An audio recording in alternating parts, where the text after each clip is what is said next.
Eh bien salut à tous et bienvenue sur Gamertech. Aujourd'hui on se retrouve pour discuter de fauteuils, puisque je vous présentais le nouveau modèle de chez NoyoShare. Alors NoyoShare, je pense que ça vous parle peut-être pas, mais c'est en fait une filiale de chez Secret Lab.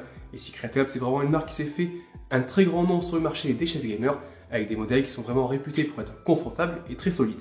Donc ici avec NoyoShare, on est plutôt sur une gamme ergonomique, et c'est quelque chose qu'on voit de plus en plus sur le marché. On avait par exemple Vertagear qui proposait une ligne Traeger avec des fauteuils qui ressemblent un peu à celui que je vais présenter aujourd'hui, ou encore par exemple la marque Rect qui propose également un modèle qui s'appelle le modèle Ergo.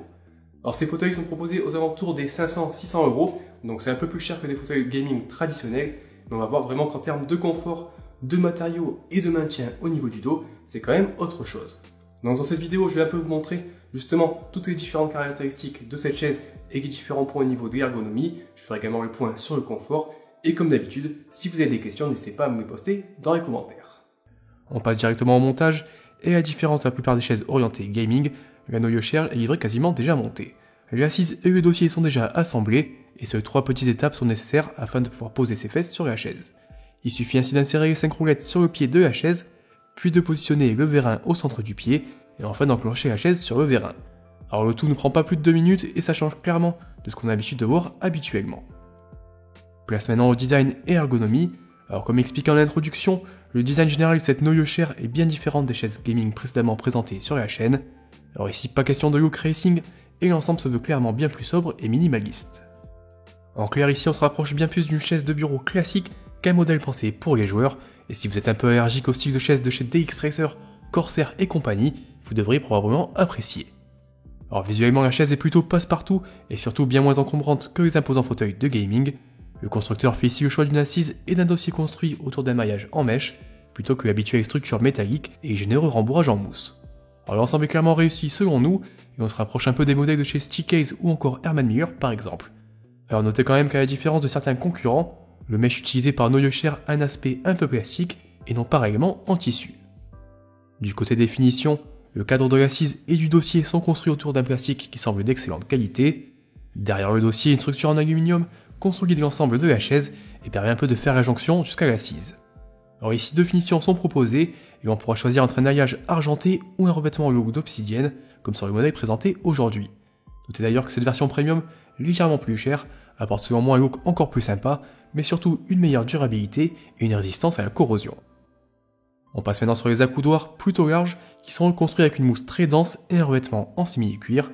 Alors on est clairement un cran au-dessus de ce qu'on retrouve habituellement sur une chaise gaming, même si en pratique j'utilise rarement ces derniers de mon côté. Du côté du pied, on retrouve une nouvelle fois une structure à 5 branches entièrement en aluminium. Alors comme pour le reste de la chaise, ça semble à première vue bien solide et surtout bien plus quali que les pieds en plastique auxquels on a souvent droit.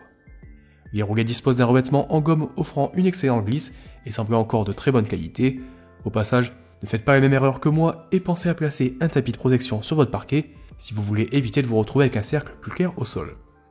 Avant d'en venir aux différentes possibilités d'ajustement, petit point concernant les dimensions de la chaise, on retrouve ainsi un dossier d'une largeur d'environ 55 cm pour 57 cm de hauteur, une assise de 50 cm de large et de 42 à 47 cm de profondeur, une hauteur ajustable entre 46 et 56 cm ou encore un écart de 70 cm entre les deux accoudoirs. L'ensemble est conçu pour s'adapter aux joueurs avec un poids maximal de 110 kg et devrait donc pouvoir s'adapter à la plupart des joueurs.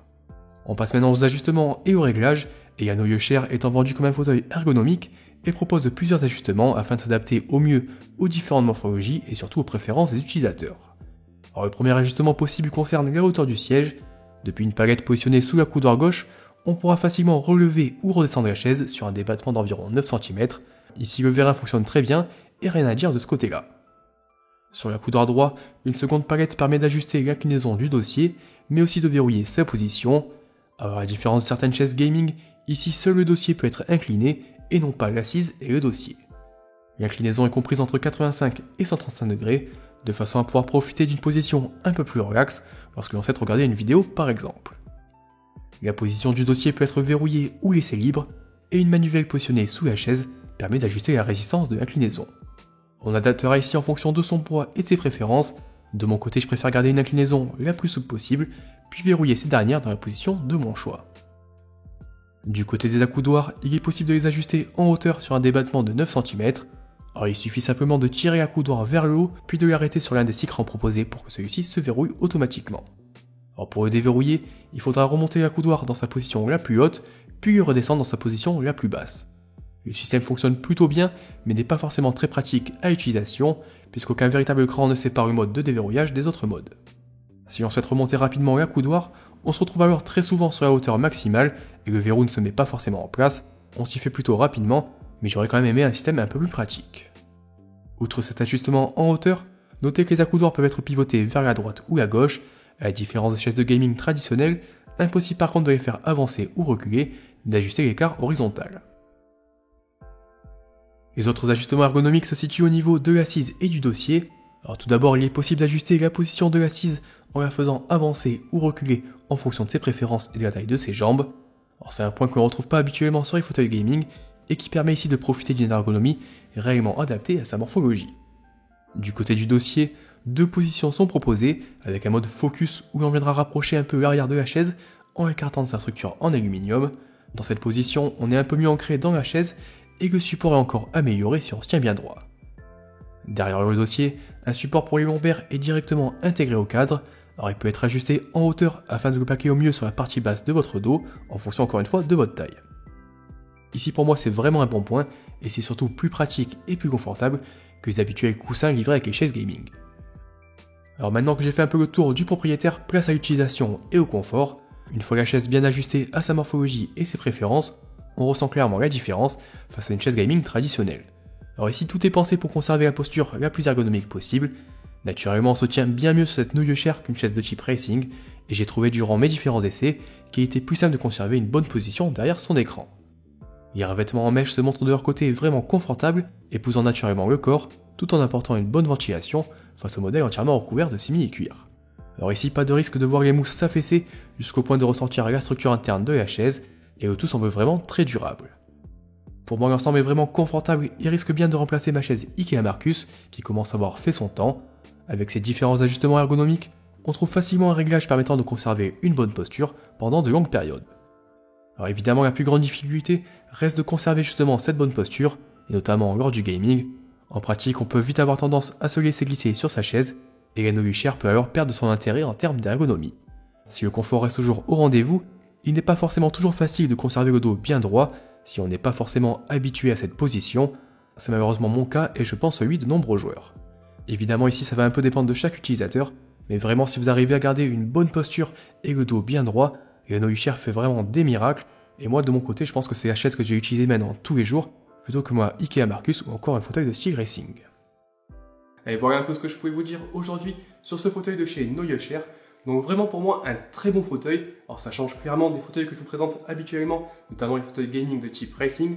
Mais moi c'est pas forcément les modèles que je préfère généralement. Et même si j'ai quand même eu l'occasion d'en tester plusieurs sur la chaîne, généralement je revenais tout le temps sur mon fauteuil Ikea Marcus, qui était lui aussi plutôt un fauteuil ergonomique. Donc ici avec le modèle de chez NoYoShare, il y a vraiment plus de possibilités au niveau du maintien du dos, mais également des réglages.